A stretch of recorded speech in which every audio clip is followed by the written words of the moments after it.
Welcome back. Now, from the heat and humidity to lathering your skin with sunscreen, you may have the tendency to wash your face more often during the summer months. And here to talk about the proper techniques when it comes to cleansing and moisturizing your skin is dermatologist Dr. Megan McCusker with Hartford Healthcare. Thanks so much for joining us. Appreciate it. My pleasure. So you want to start off talking about this natural barrier that we should have, meaning don't overwash. Right, exactly. So, you know, my mom always says there's not a lot of mistakes in nature, and that's definitely true. So when you think about our skin barrier, it's actually a sophisticated network of proteins and fats. And on top of that, we have our natural moisturizers that we produce from sebum and also from our sweat. And many of the cleansers that we have actually run the risk of overwashing our skin, raising the pH, and then not allowing our skin to actually form that barrier, which leaves us dry, leaves us itchy, leaves us prone to irritation and also to infection. So actually soaps were originally designed to wash clothing, so it's actually an ancient practice.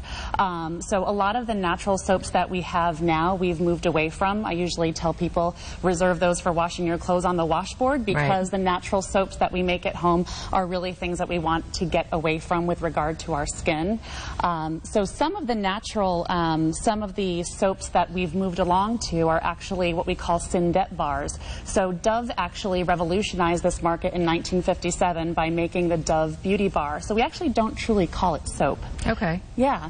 So when we do wash our face, which should be what, once a day maybe? Yeah, so so once a day is actually probably fine. Okay. So end of the day? End of the day is probably the best time to do it.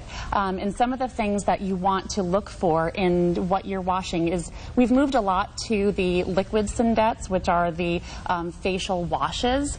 And in doing that, we're having an oil and water based product, and it's it's good and bad, because it gives us the opportunity to add some good components, but then also manufacturers can add some things that, as a dermatologist, that we don't want to see in our face washes. Okay. So things that you might look for in your face wash are natural humectants, so hyaluronic acid, urea, some vitamins that will hold water, bring water into your skin and lock it in. And then the emollients are things like squalene or other ceramides that will help to hold that moisture in. Okay, so refer to your products now. If you had dry skin, what should you use? If you have oily skin, what should you use? So, you know, it's really difficult to find a very simple, this is a tough procedure. You know, it's hard as a consumer to know exactly what to buy.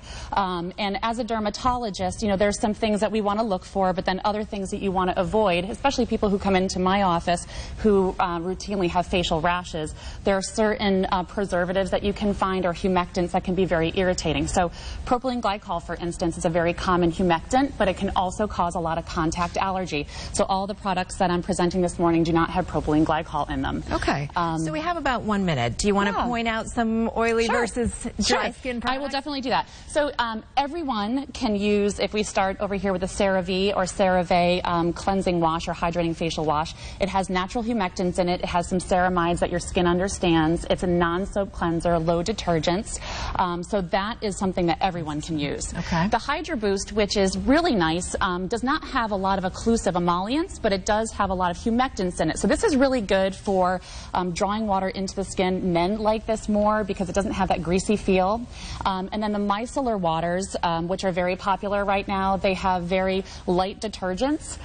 That's actually detergents made from coconut oil. And so this is something you can take on the go. You were asking in the humid weather, you can wash it with a makeup removing wipe. For more sensitive skin, eczema-prone skin, the Dove has a little bit more of an occlusive emollient.